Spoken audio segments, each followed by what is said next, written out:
यह कहानी गोरिल्ला और गांव की एक कुमारी लड़की की अनोखी कहानी है। गोरिल्ला ने किस तरह से लड़की की आने वाली हर शादी को रोकता है और गोरिल्ला ने लड़की को अपने जाल में फंसाकर गर्भवती करके को जंगल में छोड़ देते हैं। कहानी बहुत ही मजेदार होने वाला है।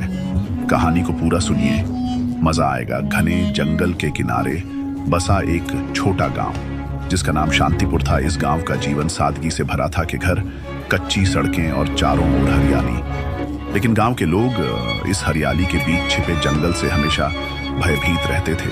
जंगल के बारे में कई कहानियां प्रचलित थी।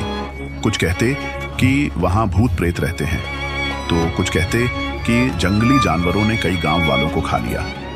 इन डरावनी कहानियों ने गांव के बच्चों से लेकर बुजुर्गों तक सबके मन में डर भर दिया था। गांव का प्रमुख, जिसे सब पंचू काका कहते थे, इन कहानियों को और बड़ा चढ़ाकर सुनाता।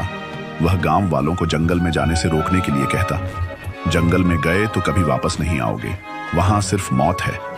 लेकिन इस डर के बावजूद एक लड़की थी जो जंगल के बारे में हमेशा उत्सुक रहती थी। उसका नाम राधा था। 18 साल की राधा गांव की बाकी लड़कियों से अलग थी। जहां बाकी लड़कियां घर के कामों में लगी रहती, राधा घंटों जंगल की ओर देखती रहती। राधा को बचपन से ही सवाल पूछने की आदत थी। उसकी माँ अक्सर कहती, राधा ज्यादा सवाल मत पूछा कर, लड़कियों को ज्यादा सोचने की जरूरत नहीं होती। लेकिन राधा मानने वालों में से नहीं थी। वह जानना चाहती थी कि जंगल में ऐसा क्या है जो सभी उससे डरते हैं। गांव में राधा को लोग अजीब नजरों से देखते थे। वे उसे जिद्दी और अजीब कहते थे, लेकिन राधा को किसी की परवाह नहीं थी। उसकी सबसे बड़ी इच्छा थी जंगल में जाकर वहां के रहस्यों को जानना। राधा को जंगल की ओर हमेशा खिंचाव महसूस होता। सुबह जब सूरज की पहली किरणें जंगल पर पड़ती तो वह उसे घंटों निहारती। रात में जब जंगल से अजीब अजीब आवाजें आती तो राधा खिड़की से बाहर देखती और सोचती, क्या यह आवाजें जानवरों की हैं या कुछ और।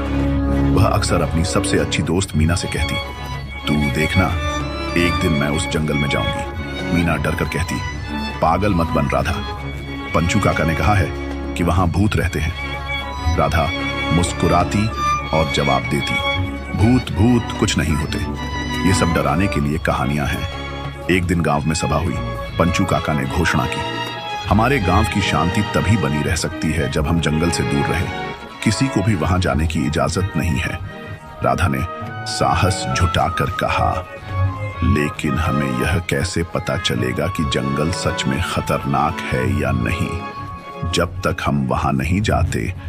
गांव वाले हैरानी से उसकी तरफ देखने लगे।